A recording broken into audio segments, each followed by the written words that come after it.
Good morning and welcome to path of evolution. આજે 6 April 2022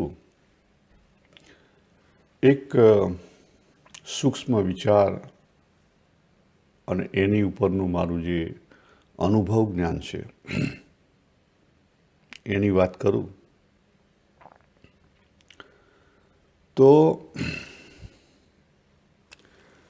આપણા શાસ્ત્રોમાં ઘણી જગ્યાએ લખવામાં આવ્યું છે કે આપણા દેહ પ્રાણ અંતઃકરણ ઇન્દ્રિય અંતઃકરણ એટલે કે આ જે પંચકોશા અને બીજા શબ્દોમાં કહીએ તો 3 દેહ એ પ્રકૃતિના બનેલા છે અને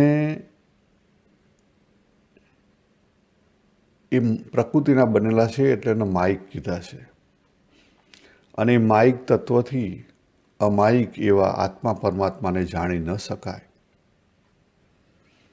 બીજા શબ્દોમાં કહીએ ભગવદ્ ગીતાનું ચેપ્ટર 7, 13 અને 15ના આધારે તો અપરા પ્રકૃતિ પરા પ્રકૃતિને જાણી ન શકે, કારણ કે અપરા પ્રકૃતિ એ ચેન્જેબલ પ્રકૃતિ છે, લિમિટેડ છે, ક્ષણિક છે.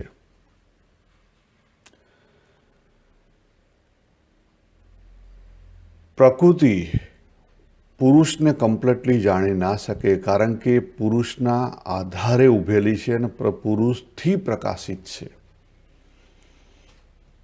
મારી શક્તિ મને કમ્પ્લીટલી જાણી ન શકે. એટલે બીજા શબ્દોમાં હજી વધારે ઊંડા ઉતરીએ તો 2 રિયાલિટી છે, એને આપણે સ્વીકારવી પડે.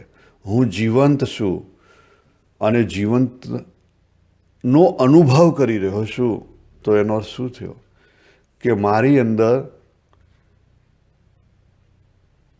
જે 2 મુખ્ય પ્રકૃતિ છે, પરા પ્રકૃતિ અને અપરા પ્રકૃતિ, એ બંને પ્રકૃતિના આધારે હું ઊભેલો છું, કારણ કે આઈ એમ એ મિક્સચર ઓફ પરા એન્ડ અપરા. બાબુએ જે જીવા એ જે મિક્સચર ઓફ પરા અને અપરા. બરાબર. આ દેહ ના હોય પ્રકૃતિનો બનેલો તો હું બોલી ના શકું, જીવનનો અનુભવ ના કરી શકું. એટલે બંનેની જરૂર છે. 13મા અધ્યાયમાં કીધું કે ક્ષેત્ર અને ક્ષેત્રજ્ઞના સંયોગથી આ બનેલું છે આખું જગત.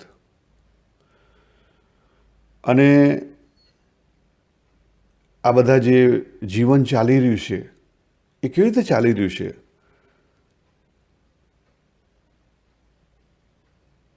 તો પરમાત્મા રૂપી પુરુષ જે પ્રકૃતિ દ્વારા વિદ્યમાન છે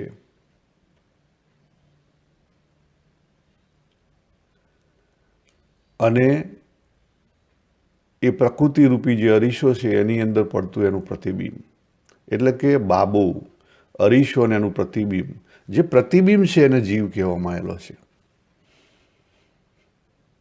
કારણ કે પ્રકૃતિ ના હોય તો પ્રતિબિંબ ના પડે. જો તો જીવન આપણે જે અત્યારે હાલ હું બોલી રહ્યો છું, અનુભવ કરી રહ્યો છું, એ શક્ય નથી. એટલે કે પ્રકૃતિ એ જે જીવન છે એની અંદર જો ડિટેલથી જોવામાં આવે તો જીવનની અંદર પ્રકૃતિ કાર્યકારણ કરે છે અને જીવ એ સુખ દુઃખનો અનુભવ કરે છે. બરાબર. એટલે સુખ દુઃખનો અનુભવ માટે પણ આ 2 તત્વ જરૂરી છે. પરંતુ જોજો, યાદ રાખજો, પરંતુ અરીસો હોય કે ના હોય, પ્રતિબિંબ હોય કે ના હોય, પણ બાબુને કંઈ પ્રોબ્લેમ છે? એ રીતે પરમાત્માને કંઈ પ્રોબ્લેમ છે? ના, પરમાત્માને કોઈ પ્રોબ્લેમ. જે આધાર અને પ્રકાશક રૂપ તત્વ છે એને કોઈ પ્રોબ્લેમ નથી. અરીસો રૂપી જે પ્રકૃતિ છે હોય કે પ્રતિબિંબ રૂપી જે અનુભવ થઈ રહ્યા છે એ હોય કે ના હોય, એને કોઈ ફેર નથી પડતો. એટલા માટે બાબુએ જે જીવા એ કેવો છે ચિદ ચેતન પણ છે પ્લસ જળ કહેતા પ્રકૃતિ રૂપ છે. એટલા માટે તો ચિત્ત જળ ગ્રંથિ જીવને કહેવામાં આવેલી છે. હવે આ જે અંદર જે ચિત્ત જળ ગ્રંથિ છે ડીપમાં, બાર જગત છે, એની સાથે આપણે ઇન્દ્રિયોથી જોડાયેલા છીએ. પછી આગળ જઈએ તો આપણું અંતઃકરણ આવે, બરાબર.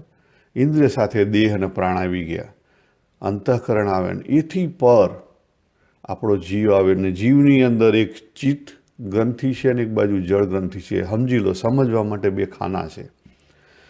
તો આ જે જીવ છે, જીવમાં વાત કેમ જાય, વચનામૃત કાર્યાણી પહેલામાં કહેવામાં આવ્યું છે. તો આ જે જીવ લેવલે પહોંચવું હોય તો કેવી રીતે પહોંચાય, એના બે માર્ગ છે, બે ચેનલો છે. એક ચેનલ છે ચેતન રૂપી જે પરા છે એના ખાનામાં ડાયરેક્ટ પહોંચી શકાય, પણ એ ડાયરેક્ટ પહોંચવું ઇઝી નથી, નિયરલી ઇમ્પોસિબલ છે.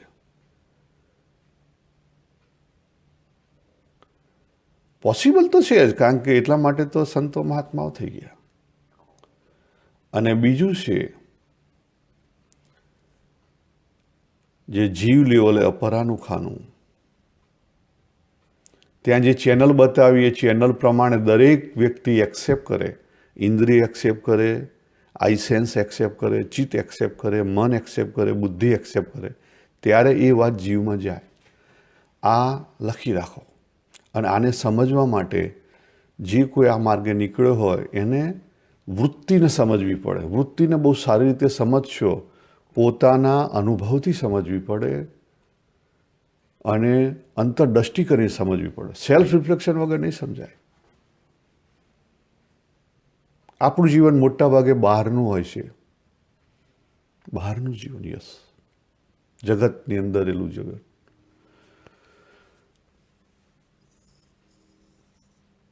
હવે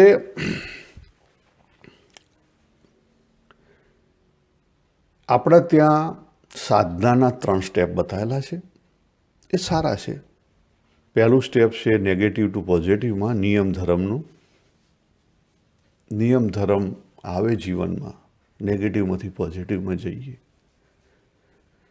તો પછી આપણને તત્વ જિજ્ઞાસા જાગે, અંતઃકરણ થોડું શુદ્ધ થાય અને પછી તત્વ જિજ્ઞાસા જાગે અને પછી વિચાર આવે કે હું કોણ છું, જગત કોણ છે. પછી વિચાર ક્યાંથી આવવો જોઈએ? અંદરથી આવવો જોઈએ. અંતઃકરણ શુદ્ધ થયા પછી. અને એ સમજાય કેવી રીતે? તો એ પણ પોતાના અંદરના અનુભવથી સમજવું પડે.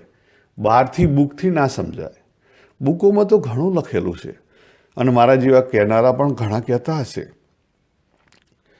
એનાથી ના સમજાય. હું કહું છું અત્યારે હાલ જે, એ પણ તમને તમારા અનુભવ વગર તમે જો એ રીતે નહીં જો તો નહીં સમજાય. અને ઘણી બધી બાબતોમાં તમે મારી સાથે પણ એગ્રી નહીં હો, કારણ કે મારું પોતાનું અનુભવ જ્ઞાન છે. હું બરાબર. હવે એક જગ્યાએ આપણા તૈત્તિરીય ઉપનિષદમાં બીજા અધ્યાયની અંદર કહેવામાં આવ્યું છે સત્યમ જ્ઞાનમ અનંતમ બ્રહ્મ. બરાબર. સેમ વસ્તુ, સચ્ચિત આનંદ. સત્યમ એટલે સત, જ્ઞાનમ એટલે ચિત્ત, ડાયનેમિક. અનંતમ એટલે આનંદ, કારણ કે અનંત હોય તો જ આનંદ આવે, વગર આનંદ આવે નહીં. બ્રહ્મન કહેતા પરમાત્મા તત્વ. પણ બીજું જે સેન્ટન્સ છે ત્યાં યો વેદ નિહિતમ ગુહાયામ પરમે વ્યોમન, ત્યાં ઘણા બધા આપણે ખોટી રીતે સમજાવતા હોય છે અને આપણે એવું સમજીએ છીએ કે જે આત્મા છે એ પંચકોશારૂપી ગુફાની અંદર છે, બરાબર. અને પછી લોકો પંચકોશા બનાવતા હોય છે, અન્નમય કોષ, પ્રાણમય કોષ, મનોમય કોષ, વિજ્ઞાનમય કોષ, આનંદમય કોષ, અને પછી અંદર સેલ્ફ મૂકે. એટલે કે આપણો આત્મા આપણી અંદર છે બરાબર. કેટલાક લોકો એવું કહે છે કે આપણો જીવ આપણા અંદર છે, જીવ નીકળી જાય છે, જીવ અંદર છે, જીવ નીકળી જાય છે. આ વાત જ્યારે અપરાના અનુભવ ઉપર જશો તમે ત્યારે તમને સાચી લાગશે, પણ તમે એથી ડીપરમાં જશો ત્યારે એ વાત સાચી નથી. એટલે રિયાલિટીમાં આપણને ફિલિંગ થાય છે એટલા માટે આપણે એને અંદર છે એવું કહીએ છીએ, પણ એ અંદર નથી, અંદર બહાર બધે છે. આ લખી રાખો, અનુભવમાં લેજો. અને એટલા માટે જ ભગવાને વાત કરી 13મા અધ્યાયનો 3. બધા ક્ષેત્રોનો એક જ ક્ષેત્રજ્ઞ છે. અને આપણે લાસ્ટ ટાઈમ પણ કીધું હતું કે જેમ સ્થૂળ આકાશ છે, સ્થૂળ આકાશની અંદર બધા ઓબ્જેક્ટો છે, પૃથ્વી છે, ચંદ્ર છે, બીજા તારાઓ છે, બધા બીજા ગ્રહો છે. તો એ સ્થૂળ આકાશ જે અવકાશરૂપી આકાશ છે એ આપણને આમ નજરમાં નથી આવતું, કારણ કે સ્પેસ એનું આપણને એમ્પ્ટીનેસ લાગે છે, બરાબર. અને એના કારણે બધા ઓબ્જેક્ટ અંદર દેખાય છે. પણ એ સ્પેસ અંદર બહાર બધે છે. પૃથ્વીની અંદર સ્પેસ છે, પૃથ્વીની બહાર પણ સ્પેસ છે. પણ તકલીફ શું થાય છે કે જે જોનારો છે એ સ્પેસને નથી જોતો, એ ઓબ્જેક્ટને જોવે છે, નામરૂપને જોવે છે. અને નામરૂપને જોવે છે ત્યાં એની મુશ્કેલી ઊભી થાય છે. કારણ કે નામરૂપને જોઈ, પૃથ્વીને જોઈ, આખા અવકાશનો જે મેપ હોય અથવા ટીવીની અંદર આવતું હોય, તો પૃથ્વીને જોવે તો ચંદ્ર કે સાઈડમાં, એટલે પૃથ્વી ચંદ્ર બેને અલગ કરી દે. પણ અવકાશની દ્રષ્ટિએ, સ્પેસની દ્રષ્ટિએ પૃથ્વી અને ચંદ્ર અલગ નથી, બધું એની અંદર જ છે. ખ્યાલ આવે તમને? તો આ વાત ભગવાને 13મા અધ્યાયમાં કરી છે. અને એટલા માટે જ ભગવાને ત્યાં ક્ષેત્રજ્ઞ કહેતા નોવરની વાત કરી છે. આપણે આપણા અનુભવો આપણી જાતે ઓળખીને અંદર જવાનું છે, નહીં તો કદાપી આ સ્પિરિચ્યુઆલિટી નહીં સમજાય. તમે એમ સમજો કે કોઈ ગુરુ સમજાવી દે, કોઈ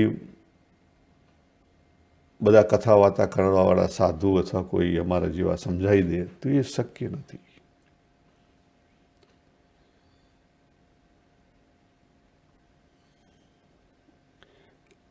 અને ઘણા બધા બુકોના આધારે બોલવાવાળા હોય, બહુ પાવરફુલ હોય, આઈએસ ઓફિસર હોય, સ્માર્ટ કહેવાય, એવા ઘણા બધા જ્ઞાનીઓ છે તત્વજ્ઞાનના, એ તમને કદાપી ના પચવા દે. પણ પ્રશ્ન એ થાય, શું એ સાચા છે? કારણ કે એમની બુદ્ધિ શાર્પ બુદ્ધિ છે, તીક્ષ્ણ બુદ્ધિ છે, એ તમને ના પચવા દે. પણ એમની બુદ્ધિ સૂક્ષ્મ બુદ્ધિ નથી. સ્પિરિચ્યુઆલિટીમાં સૂક્ષ્મ બુદ્ધિની જરૂર છે. જીવના કલ્યાણ માટે સૂક્ષ્મ બુદ્ધિની જરૂર છે. તો જ નરસિંહ મહેતાની માફક તત્વબોધ થાય અને પછી અંદરનો અનુભવ બહાર નીકળે કે અખિલ બ્રહ્માંડમાં એક તું શ્રીહરિ જુજવે રૂપે ભાસે. બાકી તો વાતમાં આવે પણ અનુભવમાં ના આવે. આપણે કહીએ કે આ ભગવાનની લીલા છે, હું ભક્ત બની ગયો, પણ એ થોડો ટાઈમ સહેજ તમને અનુભવ થાય, પછી ના થાય. પછી તો આ મને નહીં ગમતો, આ તો આ બીજો છે, હું બીજો છું. ખ્યાલ આવે? એક ભગવાનની લીલા તમે ના ચેક કરી શકો. એ જે પરમ તત્વ છે, પરમાત્મા, એને આપણે કર્મયોગથી ના પહોંચી શકીએ. કર્મયોગથી પહેલા સ્ટેપમાં બરાબર છે, આપણે સારા બની શકીએ, ચિત્તની શુદ્ધિ થાય, પણ પરમાત્માને ના જાણી શકાય. કારણ કે એની અંદર આપણે અપરા આગળ રાખી અને કરીએ છીએ. એટલે અપરાથી અપરાની શુદ્ધિ થાય, એટલું થાય, બીજું ના થાય. ડાયરેક્ટ પરમાત્માને ના જાણી શકાય. So it's a good thing but limited. તમે ભાવની ભક્તિ કરતા હોય, સંગીત ચાલતું હોય, બહુ જ ભાવ થઈ જાય. કોઈ સંત મહાત્માઓ વાત કરતા હોય, બહુ જ ભાવમાં આવી જઈએ. પછી તો આપણા પોલિટિશિયનો વાત કરતા હોય ત્યારે આપણે ભાવમાં આવી જઈએ. દેશભક્તિની વાત થતી ત્યારે આપણે ભાવમાં આવી જઈએ. એ ભાવ છે ને, આવે ને જાય, એ મનની બાબત છે. તો મનથી તમે પરમાત્મા ના જાણી શકો મહારાજ. એથી આગળ આજે તત્વજ્ઞાનની હું વાત કરું. જ્ઞાની થઈ ગયા, સાત બુદ્ધિ હોય, તત્વજ્ઞાનના બહુ જે લખતા હોય, બધી બહુ બુકો લખી હોય ને ઘણી બધી સિદ્ધાંતો લખ્યા હોય ને પ્રતિપાદન કર્યું હોય, પણ એનાથી એ બુદ્ધિનું કામ છે. તમે હજી જીવે પહોંચ્યા નથી મહારાજ. એ બુદ્ધિમાં છે હજી. તમે પરમાત્માને બુદ્ધિથી સમજી શકો નહીં. અને ચિત્ત વૃત્તિ નિરોધ, વૃત્તિઓને બધીને હું પકડી લઉં, બરાબર, ચિત્તને શાંત કરી દઉં, મેડિટેશન, ધ્યાન. ના, એનાથી તમે ચિત્તને શાંત કરી દો, પરમાત્માને ના પહોંચી શકાય. કારણ કે ચિત્ત ઇઝ અ પાર્ટ ઓફ અંતઃકરણ. તો એનો અર્થ શું થયો? મંદિરે ના જવું, રવિ સભા ના કરવી? ના, એ અર્થ નથી. એ જે 3 સ્ટેપની સાધના છે આપણા ઉપનિષદોની અંદર, એ 3 સ્ટેપને કેટલીક જગ્યાએ 4 સ્ટેપ બતાવે અને કેટલીક જગ્યાએ 7 સ્ટેપ બતાવે છે. આપણે આગળ જોયું છે. પણ એ મુખ્ય 3 સ્ટેપ છે કે પહેલા સ્ટેપમાં નેગેટિવમાંથી પોઝિટિવમાં જઈએ અને પછી આપણને તત્વ જિજ્ઞાસા જાગે, અંતઃકરણ શુદ્ધ થાય, પછી તત્વ જિજ્ઞાસા જાગે અને પછી તત્વબોધ કરવો પડે. તત્વ જિજ્ઞાસા જાગ્યા પછી આત્મચિંતનવાળા આત્મબોધ થવો જોઈએ. આત્મજ્ઞાનથી કંઈ કામ નહીં લાગે. પછી જગતના તત્વનો બોધ થવો જોઈએ. આ બે સમજાય તો પછી પરમાત્માની કૃપા થાય ને એને લઈ અને પરમાત્માનો તત્વનો બોધ થાય. એટલે જાણીને એક જ તત્વ જાણવાનું છે, પણ એને પહોંચવા માટે બધી વસ્તુ કરવી પડે. તો જીવન મુક્તિ આવે ને તો આપણું કંઈક ઉકેલ આવે.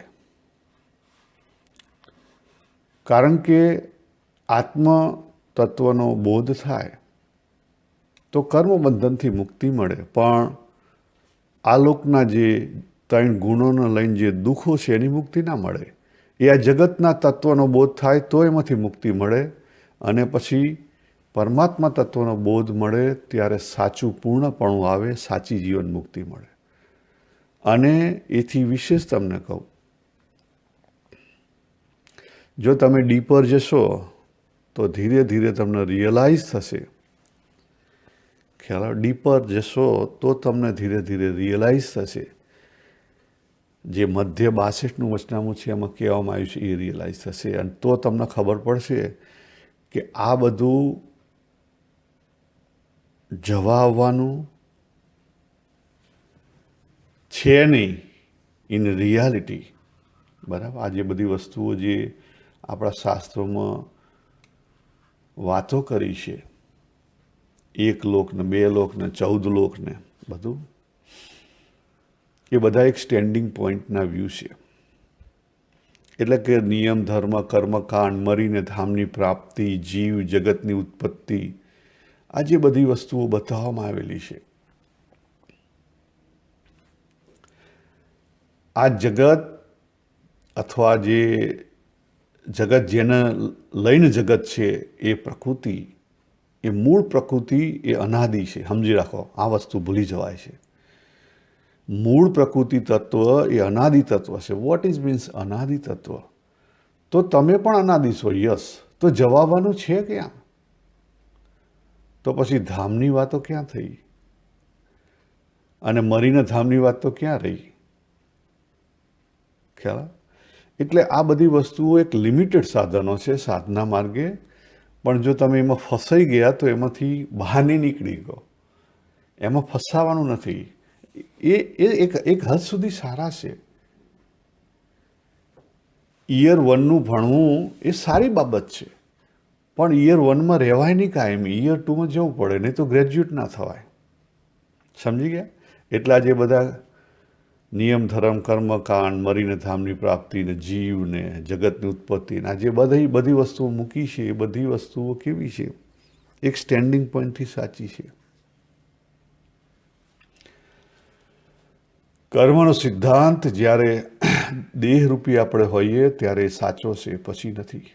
દેહ અને મનથી આપણે જ્યારે વર્તતા હોઈએ ત્યારે આપણો એક આ જગતની અંદર રોલ છે. જગતના વ્યવહારમાં કર્મનો સિદ્ધાંત એ સાચો સિદ્ધાંત છે, સમજી રાખો.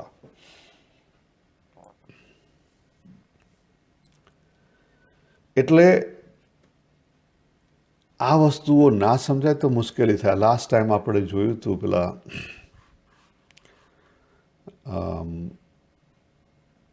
10 સ્ટેપવાળું બાબુનું લાઈફ 10 સ્ટેપમાં, બરાબર?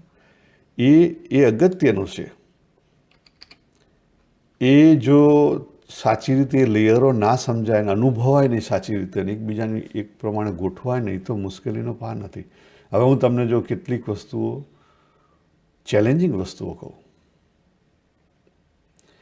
કે આપણે ઘણીવાર અમુક મંત્ર સાધનાઓ અને બધી વસ્તુઓ સાધનાઓ કરતા હોઈએ છીએ. કેવી? તો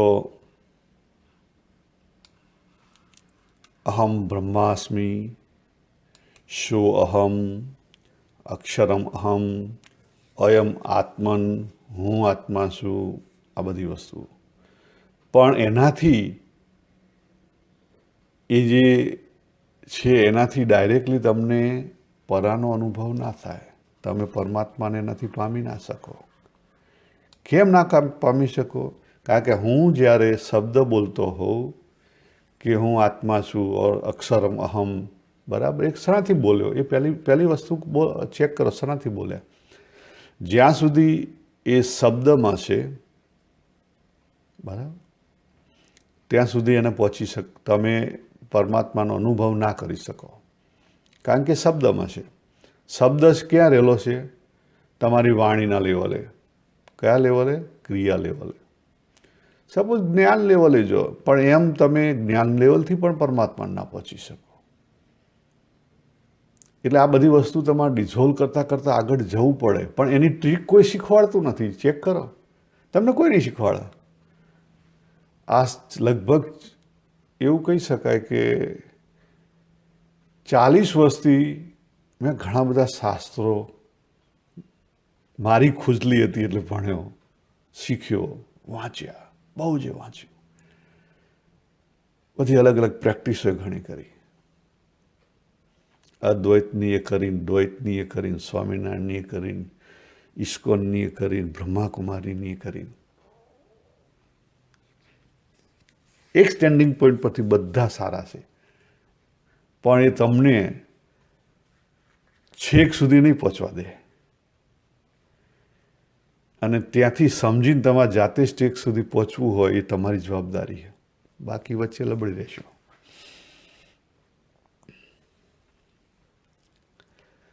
હવે કેટલાક લોકોની સાધના છે, દાખલા સદગુરુને મારા ખ્યાલથી એમાં એ આ બધું શીખવાડવામાં છે કે હું દેહ નથી, હું મન નથી, હું દેહ નથી, હું મન નથી. પણ એ પણ વાત તમારી અંદર જીવમાં ના ઘૂસે. કેમ ના ઘૂસે? ચેક કરો ચેનલની. હું એમ કહું, હું પોતે જ બોલું કે હું દેહ નથી, બરાબર, એનો અર્થ શું થયો? તરત જ મારી બુદ્ધિ છે એક લાફો મારે, જા કાથી તું વાત કર, તું દેહ ને, તું દેહ તો છે, આખો દાડો દેહરૂપ તો વર્તે છે, બરાબર. એટલે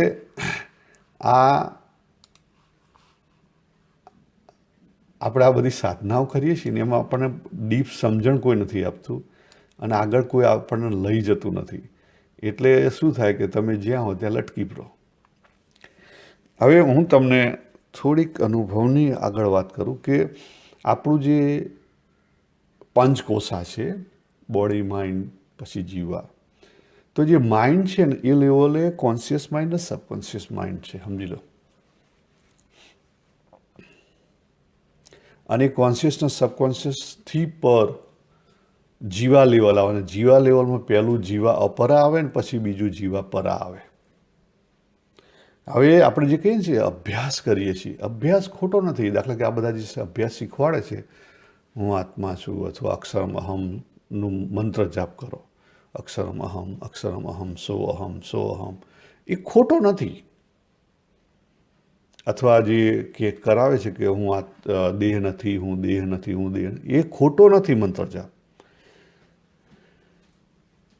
પણ એનાથી શું થાય એ હું તમને કહું. એ મંત્ર જાપ કરો ને એટલે એ વાત જ્યાં સુધી તમે એનું રિપીટેશન કરો અને તમે જ્યાં સુધી એને ભાવમાં રાખો, જોજો શબ્દ મારો યાદ રાખજો, ભાવમાં રાખો, ત્યાં સુધી એ ધીરે ધીરે ધીરે ધીરે એટલો સમય એ સબકોન્શિયસ માઇન્ડમાં પહેશે. સિમ્પલ એક્ઝામ્પલ આપું. એક સમયે મને બધા વચનામૃત મોઢે હતા, અત્યારે નથી. યર 12ની અંદર મને ઘણું બધું મેથેમેટિક્સને એ બધી વસ્તુઓ સારી આવડતી હતી, અત્યારે હું ભૂલી ગયો, નથી આવડતી. એટલે જ્યાં સુધી અભ્યાસ હોય ત્યાં સુધી એ સબકોન્શિયસમાં પકડેલું હોય. અને પછી કેટલાક અભ્યાસ છે, દાખલા તરીકે આપણે તરવાનું શીખ્યા, બરાબર, આપણે સાયકલિંગ શીખ્યા, તો એ બોડીમાં જતા રહે, તો એ પછી ગમે ત્યારે તમે પાછા કરો એટલે આપણને બોડી તરત જ પકડી લે. કેટલોક અભ્યાસ આપણે માઇન્ડથી કરો, એટલે જે આપણે જોયું હતું ને એક્વાયર્ડ ટેન્ડન્સી, જો સ્વભાવ આપણે 4 પ્રકારના જોયા હતા: acquired tendency, karmic tendency, genetic tendency અને નેચરલ ટેન્ડન્સી. તો આ જે એક્વાયર્ડ ટેન્ડન્સી છે ને, પછી એ બોડીની હોય કે માઇન્ડની હોય, મનની હોય, તો એ બધી સબકોન્શિયસ માઇન્ડમાં ભરેલી છે. એ પરિસ્થિતિ એવી આવે ને એટલે ઊભી થાય. એવી પરિસ્થિતિ આવે એટલે આપણો જે સ્વભાવ સપોઝ ક્રોધનો હોય તો ક્રોધ ઊભો થાય, પણ એ પરિસ્થિતિના આધારે ઊભો થાય. તમે જોજો કાયમી તમે જો રવિ સભા ભરતા હશો તો રવિ સભાનો ટાઈમ 5 વાગ્યાનો હોય તો 3 વાગે એટલે બોડી ઓટોમેટિકલી તૈયાર થઈ જાય. ખ્યાલ આવે? એટલે બાયોલોજિકલ ક્લોક સેટ થઈ ગઈ હોય એટલે ઓટોમેટિકલી સેટ થાય. એ જ રીતે સવારે વહેલા ઉઠવાનું તમે બાયોલોજિકલ ક્લોક ગોઠવી દો. મેં કદી એ એલાર્મ વાપર્યું નથી. હું કાયમી સૂર્યોદય થાય પહેલાં ઉઠી જાઉં છું. 4 વાગે ઉઠું કે 5 વાગે ઉઠું. કારણ કે બાયોલોજિકલ ક્લોક તમે સેટઅપ કરી, એમાં કંઈ તમે કંઈ નવું કર્યું ના, નવું નથી, ઇટ્સ અભ્યાસ. આ જુઓ, બધા ઓલિમ્પિકના જે ખેલાડીઓ છે, ક્રિકેટરો છે, બધા શું કરે? અભ્યાસ. એ અભ્યાસથી મળે. અભ્યાસ તો થઈ ગયો, પણ પછી વૈરાગ્યની સમજણ નથી આવતી, કારણ કે અનુભવ જ્ઞાન આપણે પકડતા નથી. આ બે અભ્યાસ અને વૈરાગ્યની વાત ભગવાને 6 અધ્યાયના 35મા શ્લોકમાં કરી. હવે વૈરાગ્ય એટલે માત્ર વૈરાગ્ય નથી, એ સમજણ છે. પણ સમજણથી શું થાય? આપણી વેલ્યુ સિસ્ટમ એડજસ્ટ થાય, તો પછી સાચી રીતે એમાંથી બહાર નીકળાય. બાકી તો એ વૈરાગ્ય ભગવાને કીધું ને કે તમે ઇન્દ્રિયોને રોકી દો તો અંદરની રસબુદ્ધિ ના મરે. બીજા અધ્યાયમાં વાત કરી. એટલે બહારથી નિયમ ધર્મ કરી નાખો, પણ એનો અર્થ એવો નથી કે તમારી અંદરની રસબુદ્ધિ મરી ગઈ. એ સાચો વૈરાગ્ય નથી. એ બધું કેવું છે? એ ત્યાગ છે. આપણે 4 વસ્તુ જોઈ હતી, ખબર? એક ભોગી, બીજો કામી, ત્રીજો રોગી અને ચોથો ત્યાગી. આ 4 ખોટી બાબત છે.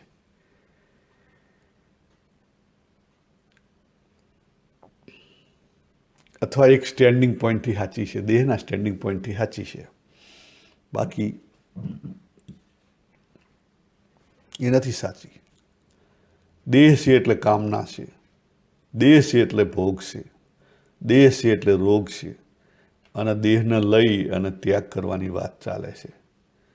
બાકી તમારું છે શું મહારાજ તો તમે ત્યાગ કરશો, નીકળ્યા છો ત્યાગી થવા. એટલે એક સ્ટેન્ડિંગ પોઈન્ટ પરથી સાચું છે. તો આ જે સબકોન્શિયસની બાબત છે એ ડાયરેક્ટલી સીધી જીવમાં ના ઘૂસી શકે. કરી જો ટ્રાય.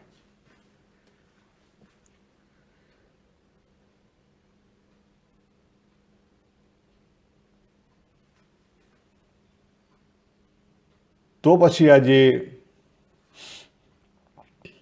આત્મબોધ કરવો કેવી રીતે? જો આ સૂક્ષ્મ વિચાર મારા અનુભવ પરનું કહું છું, બીજા સાથે મળતો હશે કે નહીં મળતો હોય, પણ આ મારા અનુભવનો છે. આત્મબોધ કેવી રીતે થાય? આત્મબોધ આપણે બે વસ્તુ જોઈએ, બે માર્ગ, એક અપરાનો માર્ગ અને બીજો પરાનો માર્ગ. પરાનો માર્ગ ડાયરેક્ટ છે પણ ઇટ્સ વેરી વેરી હાર્ડ. અપરાનો માર્ગ, અપરાના માર્ગથી પરામાં ના જઈ શકાય, પ્રોબ્લેમ, બરાબર. પણ અપરાના માર્ગથી અપરાની જે અશુદ્ધિ છે એને દૂર કરી શકાય. આ વસ્તુ સમજાશે ને તો બીજા ઘણા બધા શાસ્ત્રોની અંદર જે વાત કરવામાં આવેલી છે, સર્વમ ખલ્વિદમ બ્રહ્મન, વાસુદેવ સર્વમ, ભગવાનની લીલા છે, ભગવાન સર્વ કરતા હરતા છે, અખિલ બ્રહ્માંડમાં એક તું શ્રી હરિ જુજવે રૂપે ભાસે. આના અનુભવ સુધી પહોંચી શકાશે, જો પહોંચી શકાશે, કારણ કે પહેલો આત્મબોધ જોઈએ, પછી જગતનો બોધ જોઈએ અને પછી એ પરમાત્મા તત્વનો બોધ થાય. બાકી તમે ગમે એટલી વાત કરો, હું ગમે એટલી વાત કરું કે હો બધી ભગવાનની લીલા છે, પણ મને દેખાય છે ને, અને મારી બુદ્ધિ કહે છે કે ઓ ભગવાન આવા હોતા છે કે આ બધું યુદ્ધ કરાવે છે અને કેટલું બધું પેઇન અને સફરિંગ છે, કેવી રીતે ભગવાનની લીલા? It's impossible. અને વાત સાચી છે, ભગવાને 5મા અધ્યાયના 14મા શ્લોકમાં વાત કરી જ છે કે કાર્ય કર્તૃત્વ, બરાબર, અને આ જે કાર્યકારણ, આ જે જગતના બધું છે ચાલી રહ્યું છે, એમાં ભગવાનને કંઈ લેવા દેવા નથી. એ બધું પ્રકૃતિનું છે, ભગવાનને કંઈ લેવા દેવા નથી. તો પછી તત્વ તરત જ એમ થાય તો પછી આ બધું ભગવાનમાંથી કેવી રીતે આવ્યું? એટલે આ બધા પ્રશ્નો ખાલી રહી જાય. અને એ બધામાં હે ને પોતાના અનુભવથી જશો ને તો તમને ધીરે ધીરે બધું સમજી જશે. અનુભવથી નહીં જો તો કદી એ નહીં આવે. આપણે આગળ જોયા હતા ને બધા શ્લોકો કે દરેકની અંદર લાઇક ને ડિસલાઇક હશે, પણ રાગ અને દ્વેષ ઊભા નથી કરવાના, બરાબર. પ્રકૃતિનું કાર્ય પ્રકૃતિમાં પ્રકૃતિ વડે થઈ રહ્યું છે, 3જા અધ્યાયનો 27મો શ્લોક. કર્તૃત્વ, કર્માણી, બરાબર. પછી આ લોકના વ્યવહાર, કર્મફળ સંયોગ, એ બધું ભગવાનને કંઈ લેવા દેવા નથી, 5મા અધ્યાયનો 14મો શ્લોક. કાર્યકારણ પ્રકૃતિ દ્વારા થાય છે અને સુખ દુઃખનો અનુભવ એ જીવના થાય છે. જીવ એટલે મિક્સચર, 13મા અધ્યાયનો 21મો શ્લોક. પછી જ્યારે પુરુષ પ્રકૃતિને ધારણ કરે એટલે આ જે પ્રકૃતિ છે એવી કેવી બને છે? ચેતનવંતી બને છે. કહેતા એમાં પરિવર્તન ચાલુ થાય છે. ગુણો એટલે કે ગુણોને લઈને પરિવર્તન થાય છે. એટલે પહેલી મૂળ પ્રકૃતિ આવે, બીજી કેવી આવે? દૈવી, પછી ગુણમયી. ગુણમયી એટલે પરિવર્તનશીલ, અને પછી એમાંથી વિકારો ઊભા થાય. એ વિકારોનો તો આખા સ્ટેપ આપણે અલગ જોયા હતા. પેલો 10 લેવલ સુધી મેં તમને એક આગળ બતાવ્યું હતું, બરાબર, મારા પોતાના જ અનુભવ પર 10 લેવલ બતાવ્યા હતા. એ 10 નહીં, એ તો કેટલાય લેયર હશે પ્રકૃતિના, પરાની ઉપર આવેલા. તો આપણે છેક પરાને હોદવાની છે. પ્રકૃતિમાં તો રમીએ જ છીએ, રોજ રમીએ છીએ, ક્યાં નથી રમતા. પછી 7મા અધ્યાયના 6ઠ્ઠા શ્લોકમાં ભગવાને વાત કરી કે પરાને અપરામાંથી બનેલું છે, અને 13મા અધ્યાયમાં વાત કરી કે પુરુષ અને પ્રકૃતિના સંયોગથી બધું ઊભું થયેલું છે, બરાબર. 3જા અધ્યાયના 34મા શ્લોકમાં ભગવાને કીધું કે દરેકની અંદર લાઇક ને ડિસલાઇક હશે. પ્રકૃતિ સજાતી હશે તો સજાતી એને ખેંચે. એટલે સહેજે આપણી પ્રકૃતિ છે એ બહારની પ્રકૃતિને ખેંચે, અને સહેજે પુરુષ તત્વ છે, મેલ તત્વ, એ અપૂર્ણ તત્વ છે પ્રકૃતિથી, અને ફિમેલ તત્વ પણ અપૂર્ણ તત્વ પ્રકૃતિથી છે. એટલે જ્યારે પુરુષ અને મેલ અને ફિમેલના એકબીજાનું એટ્રેક્શન સહેજે હોય, એટલા માટે તો આપણા શાસ્ત્રોએ સેક્સ, બીજા શબ્દો ઘણી જગ્યાએ સ્ત્રી શબ્દો વાપરે છે, પણ ઇટ્સ અ સેક્સ, એ એક બહુ મોટો સાધના માર્ગે પ્રશ્ન ઊભો કરેલો છે. કારણ કે બહુ મોટી કામના છે અથવા ભોગવૃત્તિ છે. પણ એ કેમ છે? એ નેચરલ એટ્રેક્શન છે, અપૂર્ણતાના કારણે. બરાબર છે. સજાતીય છીએ એટલે એકબીજાને ખેંચીએ, એટલે આપણો દેહ છે એને ભોગ જોઈએ તો પદાર્થોને ખેંચે. ધનમાં બધું આવી ગયું, એટલે સ્ત્રીના ધનની તમા ના પાડવામાં આવેલી છે. બરાબર. અને છેલ્લે ભગવાને રસબુદ્ધિની બીજા અધ્યાયમાં વાત કરી, એટલે કે ખાલી નિયમ ધર્મથી નહીં ચાલે. અંદરની રસબુદ્ધિ જ્યાં સુધી નહીં મરી હોય ત્યાં સુધી મુશ્કેલી રહેશે. અને પછી આગળ વાત કરી કે 62 અને 63માં પણ વાત કરી કે જો મારી પોતાની પ્રકૃતિ છે એ બહારની પ્રકૃતિ ઉપર જો ચિંતવન કરે તો બે સજાતીય છે એટલે એટ્રેક્શન કેવું થઈ જાય? જોરદાર થઈ જાય, ખેંચી લે. અને એકવાર પ્રકૃતિને ખેંચાઈ ગયા તો ગયા તમે. ખ્યાલ આવે? 8 સ્ટેપ બતાવ્યા હતા ને નીચે પડવાના, નીચે ઉતરવાના 8 સ્ટેપ બતાવ્યા હતા ને, કે વિષયનું ચિંતન કરવાથી શું થાય? આસક્તિ પેદા થાય, ને આસક્તિથી કામના પેદા થાય, ને કામનાથી ક્રોધ થાય, ને ક્રોધથી સંમોહ થાય, ને સંમોહથી સ્મૃતિભ્રષ્ટ થાય, ને સ્મૃતિભ્રષ્ટ થવાથી બધો નાશ થાય. એટલે આપણે આ લોકની અંદર બધા કહે છે કે બી હિયર નાવ, એ પણ 100% શક્ય નથી. કારણ કે be here now it's only apply to fully aware, જ્યારે તમારું માઇન્ડ હોય કોન્શિયસ માઇન્ડ, ત્યારે એપ્લાય થઈ શકે. બરાબર. પણ આપણે જાગ્રત અવસ્થા એ કોન્શિયસ માઇન્ડથી જીવતા નથી. ચેક કરો, સાયન્ટિસ્ટોએ કીધું ગાડી ચલાવીએ છીએ 90% સબકોન્શિયસથી ચલાવીએ છીએ. જોબ પરની ઘણું બધું કામ આપણે સબકોન્શિયસથી કરીએ છીએ. સ્વિમિંગ કરવા જઈએ તો સબકોન્શિયસથી કરીએ છીએ. એટલે સબકોન્શિયસ વગર કોન્શિયસ શક્ય નથી. પણ સબકોન્શિયસને પછી આપણે બદલી શકાય ધીરે ધીરે. ટેવો, જે અભ્યાસની વાત કરી હતી આપણે. પણ આજે અત્યારે જોઈએ કે આત્મબોધ કેવી રીતે થઈ શકે. તો આપણે જે આગળ જોયું હતું કે અપરાની ચેનલથી તમે પરામાં ડાયરેક્ટ ના પહોંચી શકો. બરાબર. અને અપરાની ચેનલથી, એટલે કે હું દેહ નથી એ વાપરો શબ્દ અપરાનો, તો અપરાના અનુભવથી પણ તમે પરામાં ના પહોંચી શકો. અને હું આત્મા છું, જે પરાનો અનુભવ, એ ખાલી અપરાથી લેવાથી પરાનો અનુભવ ના થાય. બરાબર. એટલે બે રીતે શક્ય નથી. તો કઈ રીતે શક્ય છે? તો જે વાત કરી 3જા અધ્યાયમાં અને 13મા અધ્યાયમાં, કે આ પ્રકૃતિનું કાર્ય પ્રકૃતિ વડે, પ્રકૃતિના ગુણો દ્વારા પ્રકૃતિમાં થઈ રહ્યું છે. બરાબર. કાર્યકારણ કોનું છે? પ્રકૃતિનું છે. સુખ દુઃખનો અનુભવ થઈ રહ્યો છે, હા, એ થઈ રહ્યો છે. તો આપણે પોતે અંતરદ્રષ્ટિ કરીને આપણી અંદરથી કાઢવું પડે. કઈ રીતે? કે પહેલું સ્ટેપ આપણે જે કરીએ છીએ નિયમ ધર્મની, બરાબર છે, એક સમય એટલું કરી લો, અમુક તમે સારા સિટીઝન બની ગયા પછી પતી ગયું, પછી આગળ વધો. આગળ વધે તો આત્મચિંતનનું સ્ટેપ. આત્મચિંતનમાં પહેલી વસ્તુ આ કરવી પડે. આત્મચિંતન એટલે અનાત્માનું ચિંતન ન કરવું, એનું નામ આત્મચિંતન. આત્માનું ચિંતન થઈ શકે નહીં. આત્મચિંતનનો વિષય પણ નથી. એટલે જે ઉપર, જે સરફેસ ઉપર જે અપરા આપણી છે, દેહ, પ્રાણ, દેહને લઈને ઇન્દ્રિયો અને અંતઃકરણ, મન, બુદ્ધિ, ચિત્ત, અહંકાર, એ બધાને ઠંડા કરી દેવામાં આવે. આપણે પેલા 10 લેવલ બતાવ્યા હતા, લેવલ 0 to લેવલ 10, એટલે 11 લેવલ. તો એમાં જે આગળના જે બધા છે એ બધાને શાંત કરી દેવામાં આવે તો આપણે આપણા ઇન્ડિવિડ્યુઅલ જીવનું આપણો અનુભવ થાય, ને પછી આપણે એથી ઊંડા જઈ શકીએ.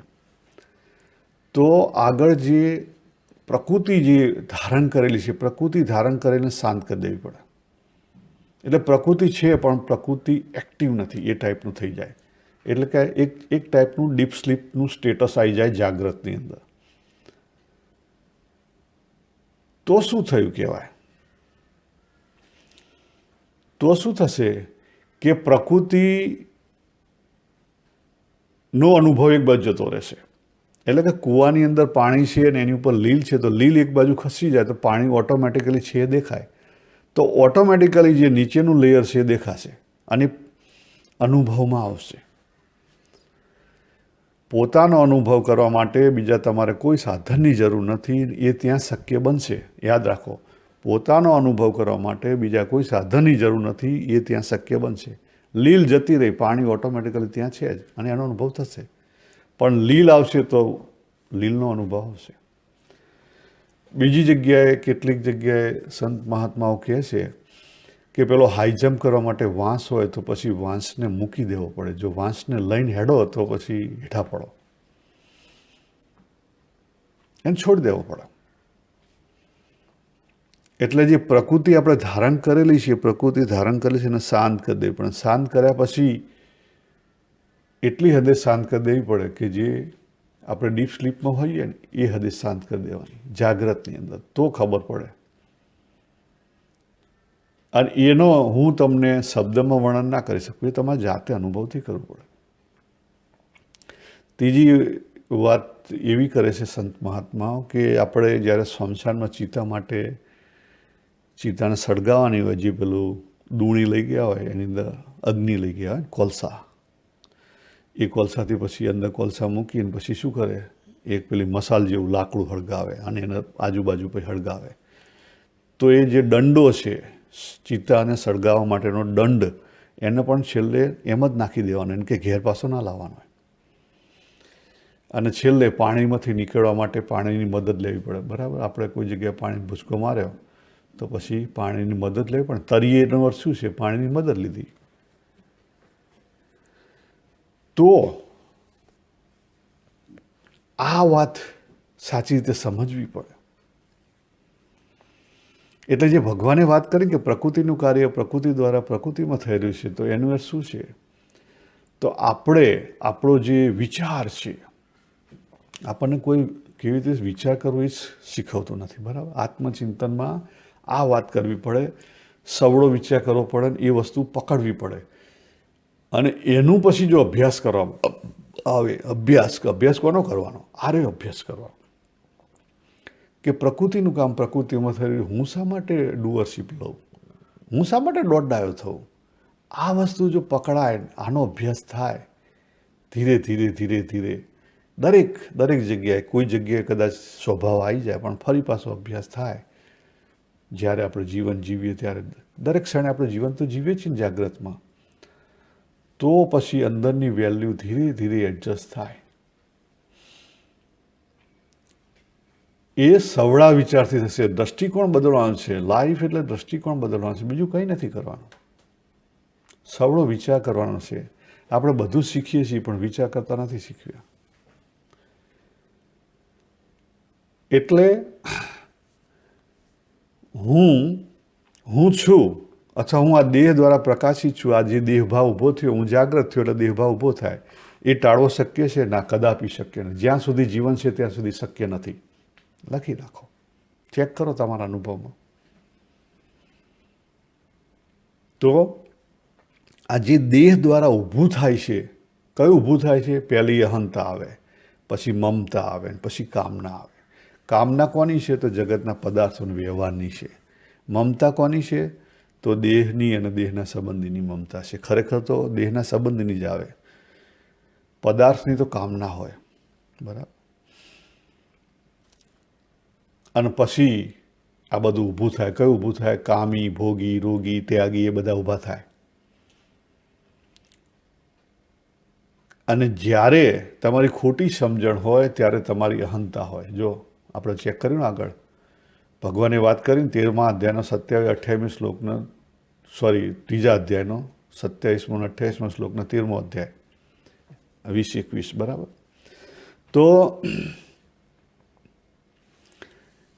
એ અહંતા છે, ખોટી સમજણનું પ્યાદું છે.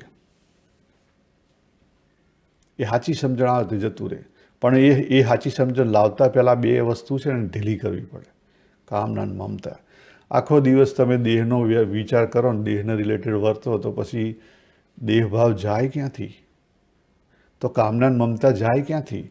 આ કામના મમતા ઢીલા કરશો, ઓટોમેટિકલી અહંતા ધીરે ધીરે ઓગળી જશે. એટલે એક બાજુ આ કરવાનું છે, દરેક વ્યવહારમાં એ સમજવાનું છે કે આ પ્રકૃતિ દ્વારા થઈ રહ્યો છે, બરાબર. અને સાથે પેલું રાખવાનું, જો એનો અર્થ એવો નથી કે ગમે તે કરો નિયમ ધર્મ પ્રમાણે. એ તમારો રોલ છે, ત્યાં નિયમ ધર્મ પ્રમાણે વર્તવાનું છે. કારણ કે આપણે બહુ ડાયા છીએ ને, એટલે ડાયા તરફ થઈ જઈએ. અને શબ્દથી હું તમને કશી બધી વસ્તુ સમજાવી ના શકું જેમ છે તેમ. એટલે જે કહેવાય ને સામાન્ય બુદ્ધિ, એ હાબુ વાપરવાનો. એટલે પહેલી વસ્તુ સમજણથી વૈરાગ્ય લાવો કે તમે અપૂર્ણ નથી, અને જગતના પદાર્થો તરફથી ધીરે ધીરે ધીરે જે છે એમાં સંતોષ માણવાનું ચાલુ કરો. જે છે એમાં સંતોષ માણવાનું ચાલુ કરો. જે જગ્યાએ શું એને એક્સેપ્ટ કરો. ભગવાનની કૃપા સમજીને એક્સેપ્ટ કરો. ભગવાને જ્યાં રાખ્યા ત્યાં સારા માટે રાખેલા. તો ઓટોમેટિકલી તમને બહુ બહારના અભરખા નહીં આવે. જો તમને એવું થાય ને કે શનિ રવિ આવ્યો નથી, શનિ રવિ રખડવા નથી ગયા, શનિ રવિ અહીં જવું પડશે, ખ્યાલ સોમવારે નોકરી જતાં તમને તકલીફ પડે, તો સમજી લો કે હજી તમે જગતમાં છો. તમે હજી કામનાના લેવલમાં છો, જગતમાં છો. ત્યાંથી હટો. સોમવારે કામ ચડતી વખત તમને એવો વિચાર ના આવવો જોઈએ, અને શુક્રવારે કામ પૂરું કરતાં પણ એવો વિચાર ના આવવો જોઈએ વીકેન્ડનો. ઇટ્સ ઓકે, લાઈફ છે. ક્યાંક ફેમિલી સાથે ફરવા જો 100% પાર્ટિસિપેટ થો, પણ 100% ડિટેચમેન્ટ રાખો. 100% ડિટેચમેન્ટ, હા, 100% ડિટેચમેન્ટ. પ્રવૃત્તિમાં ભાગ લો, પણ અંદર નહીં ઉતરવા દેવાનું. સમજણ જે નિષ્ઠા ને પાકી રાખવાની, જીવની નિષ્ઠા રાખવાની, મન બુદ્ધિનો નિશ્ચય રાખવાનો, જીવની નિષ્ઠા રાખવાની, તો કામ ચાલશે, બાકી નહીં ચાલે. મમતા જરૂરી ના હોય તો ગામ ગપાટા મારશો નહીં, સંબંધીઓને ઉખેડશો નહીં. જરૂર હોય ત્યાં ફોન કરી લો, બાકી બહુમાં ફસાવાની જરૂર નથી. આ લોકમાં જેટલા ફસાશો ને તો મુશ્કેલી મુકાશો. તમે પતિ છો, પણ જ્યાં સુધી પત્ની છે ત્યાં સુધી. તમે પિતા છો, જ્યાં સુધી બાળક છે ત્યાં સુધી. તમે પુત્ર છો, તમારા મા બાપ હાજર છે ત્યાં સુધી. એટલે એક નિયમ ધર્મ ફરજના રૂપ છે. અને એ જે જગતનો વ્યવહાર છે એ સાચી રીતે કરો. એમાં કરપ્શન શું કરવા કરો છો? એ તો સળવો વિચાર કરવાનો છે ને. આપણો દૃષ્ટિકોણ એ જ સાચો રાખવાનો છે. જ્યાં હો ત્યાં સરખી રીતે કરી લો, પતી જેવી વાત. પછી વાઇન્ડ અપ કરીને મૂકી દેવાનું. તો આપણે બધે જ મનને લઈ જઈશું તો મુશ્કેલી થશે. એટલે મારો અનુભવ એવું કહે છે કે જ્યાં સુધી આપણી પાસે બોડીની તાકાત છે ત્યાં સુધી મનને જો સમજી લીધું ને, તો મન ઉધમા કરતું બંધ થઈ જશે. નહીં તો પછી જ્યારે બોડીની તાકાત ધીરે ધીરે ઓછી થશે ત્યારે મનની તાકાત વધી જશે. બીજું કામ નહીં હોય એટલે મન શું કરે? વિચારે, ચગોળે ચડે, પછી ભૂતકાળમાં લઈ જાય ને ભવિષ્યમાં લઈ જાય, ગામની પંચાયતમાં લઈ જાય. ભૂતકાળમાં લઈ જાય એટલે હીનતા દીનતા ઊભી કરાવે, અને ભવિષ્યમાં લઈ જાય એટલે દુઃખ ઊભું કરાવે, શોક ઊભો કરાવે. અને પછી આપણે ઘરમાં કહેતા ફરી, આ મેં કર્યું, મને આટલો અનુભવ. પણ તમે મોટા થયા એમાં તમારું શું યોગદાન? હું 55 વર્ષનો થયો, એમાં મારું કંઈ યોગદાન છે? પ્રકૃતિ છે. પ્રકૃતિના વિકારના કારણે દેશ ચાલી રહ્યો છે, બરાબર. અને સમય એ પ્રકૃતિને લઈને છે, કાળ. પણ કાળનો મહાકાળ કોણ છે? પરા છે. એને સમજો મહારાજ. હું તો એનો જ છું. 56 વર્ષથી એમાં કંઈ મારું કંઈ યોગદાન ખરું? જો હું મારી જાતના આત્મા માનતો હોઉં, પરા માનતો હોઉં, તો મારું શું યોગદાન? કશું નહીં. પરા તો ચેન્જેબલ છે જ નહીં, તો એમાં કોઈ ટાઈમ જ નથી, એમાં કોઈ કાળ નથી.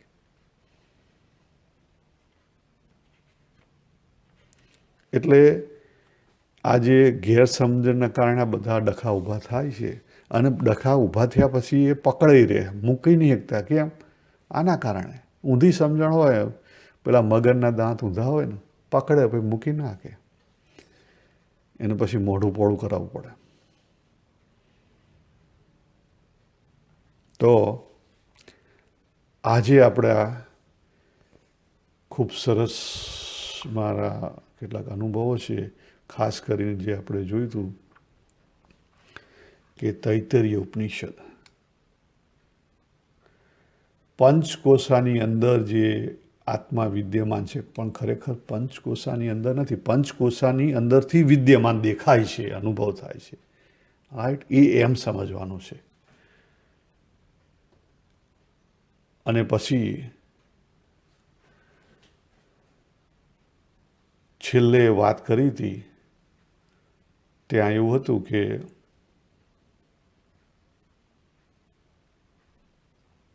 સો શૂન્યતે સર્વન કામાન સહા બ્રહ્મના વિપશ્ચિતે. બરાબર? એનો શું થાય કે જો એ સાચું સુખ સમજે, સત્યમ જ્ઞાનમ અનંતમ બ્રહ્મણ, એનો ટેસ્ટ સાચી રીતે થાય, તો જે બાકીની જે આપણે જોઈએ ને કામના ને મમતા અને અહંતા, એ બધી ડિઝાયર કેવી છે, એ બધી પરિપૂર્ણ થઈ જાય, ડિઝોલ્વ થઈ જાય. શું થઈ જાય? ડિઝોલ્વ થઈ જાય. સમજણથી ડિઝોલ્વ થશે, બાકી કોઈ રીતે નહીં થાય. તો છેલ્લે એક બહુ જ અગત્યની વાત કરી લઉં કે આ જે સત્તત્વ છે એ છેનો અનુભવ કરાવે છે. હું છું, એ જે છું છે એ જળ હોય કે ચેતન બંનેને લાગુ પડે. પથ્થર છે, આ ઘર છે, ભલે એ જળ છે પણ છે. બરાબર? તો એ જે સ્થૂળ આકાશની સાધના છે, એની જે સમજણ છે કે આપણે ફોકસ કોના રૂપ પર કરવાનું છે? નામરૂપ ઉપર નથી કરવાનું. તો આપણે એ વાત સમજી શકીશું. બીજું જે છે ચિત્ત, ડાયનેમિક એનર્જી, જ્ઞાનમ. બરાબર? એમાં ચિત્તાકાશનો અભ્યાસ કરવાનો. તો અભ્યાસ કરશો એટલે શું છે? એમાં વૃત્તિ પર ફોકસ નથી કરવાનું. વૃત્તિ આવે છે ને જાય છે, પણ વૃત્તિની પાછળ એના આધારરૂપ અને પ્રકાશક રૂપ કોણ છે એની ઉપર ફોકસ કરશો તો તમે એનાથી પર થઈ શકશો, વૃત્તિથી પર થઈ શકશો. અને અનંતમ આનંદમ એટલે ચિદાકાશ ફૂલ. આ બે વસ્તુ થશે ને તો ઓટોમેટિકલી સમગ્રનો અનુભવ થશે, બાકી નહીં થાય. જો આ મેં રહસ્યની વાત કરી છેલ્લે ખૂબ. સ્થૂળ આકાશ એટલે અવકાશનો અનુભવ કેવો હશે, જાતે એવું નથી કરવાનું, અનુભવ કેવો હશે. અથવા પોતાની પ્રકૃતિ બધી જ શાંત કરી દો અને પછી તમને કેવો અનુભવ થાય છે ચેક કરો. તો આ નાની નાની જે બધી ટ્રીકો આપણે આત્મચિંતનમાં લીધેલી છે, એ બધી ટ્રીકો અપનાવવાની છે, નાની નાની છે. તો આ રીતે નામરૂપ પર ફોકસ નહીં કરીએ તો નામરૂપથી પર થવાશે, વૃત્તિ પર ફોકસ નહીં કરીએ તો વૃત્તિથી પર થવાશે. જે બાકી રહેશે ને તમે, ખ્યાલ આવી ગયો?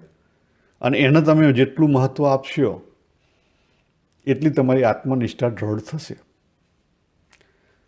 અને જે વખતે જીવ લેવલે એને તમે મહત્ત્વમાં હશે તો તમે ખરા સાધક, અને તો તમને સાચો ધીરે ધીરે આત્મબોધ થઈ જશે. પછી કંઈક વિશેષ કરવાનું રહેશે નહીં. એ સ્ટેન્ડિંગ પોઈન્ટ ઉપરથી હવે હું તમને સવાલ કરું કે તમે સાધના શું કરશો મહારાજ? સેવા કરશો? જગતને સુધારવાનો પ્રયત્ન કરશો? ભજન ભક્તિ કરશો? પાઠ કરશો? કરશો શું? પણ એ બધું ધીરે ધીરે ઓગળી જશે. એ વખતે અત્યારે નહીં ઓગળે, અત્યારે નહીં સમજાય તમને. અત્યારે બધી જે વસ્તુ કરો છે કરવી પડશે, પણ આ રીતે સાધના કરશો સ્ટેપ બાય સ્ટેપ, ત્યારે તમે ત્યાં પહોંચી શકશો. તો અહીંયા આપણે આ પૂરું કરીએ. સર્વેને જય શ્રી કૃષ્ણ. હરિઓમ તત્સત.